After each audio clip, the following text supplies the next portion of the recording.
Oke, kita masuk di bakteri patogen. Ya.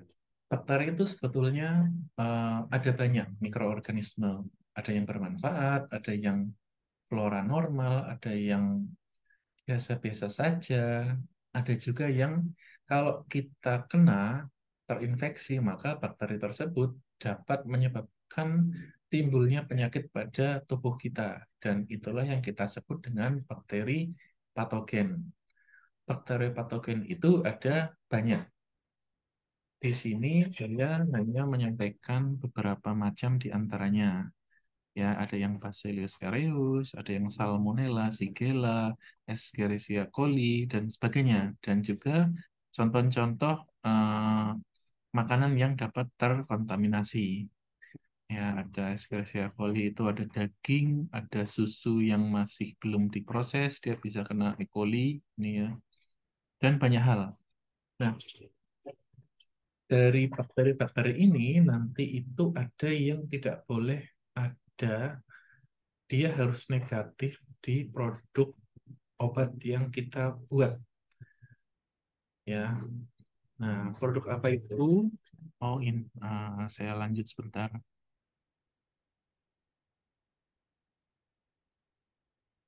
Ini contohnya, nanti teman-teman lihat di sini ya, ada bakteri-bakteri patogen yang tidak boleh ada, seperti Clostridia, Salmonella, Shigella, seperti ini ya. Tapi kita balik dulu ya.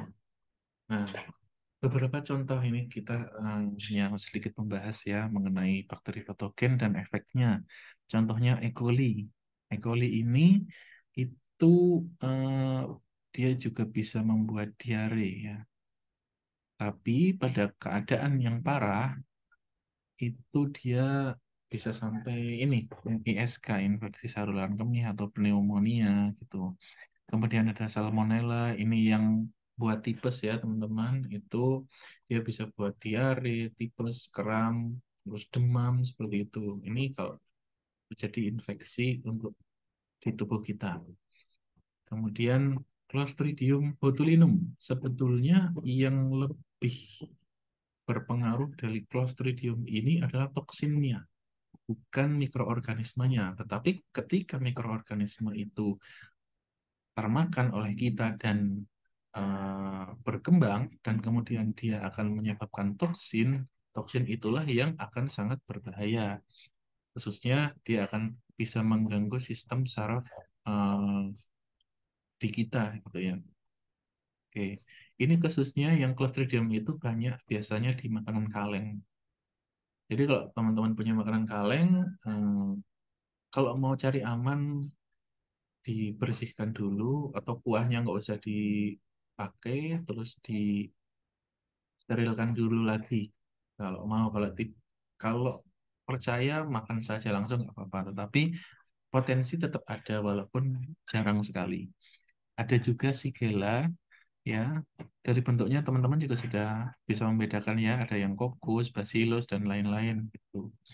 Nah, Shigella ini itu rate infeksinya rendah sebetulnya ya. Dia biasanya mengkontaminasi air atau makanan dan ya, ya gejala-gejala biasa ya. Demam, nyeri perut, sampai feses berdarah itu biasa disebabkan oleh Shigella ini.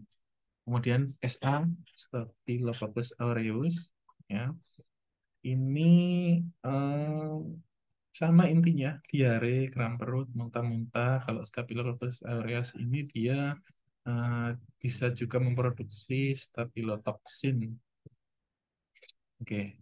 Tetapi kalau SI ini memang pada beberapa kasus yang fatal, dia juga bisa menyebabkan sampai sepsis, kemudian pneumonia juga ya, endokarditis, dan osteomielitis. Ini nggak kelihatan ya. Nanti saya perbaiki yang ini, osteomielitis.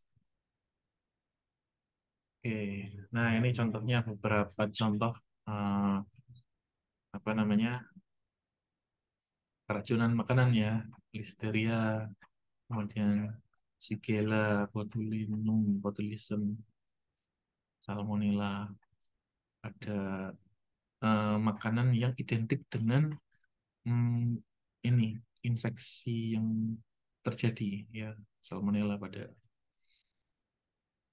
Oke. Jadi mungkin seperti itu. Kemudian untuk cemaran logam berat kita lanjut di video selanjutnya.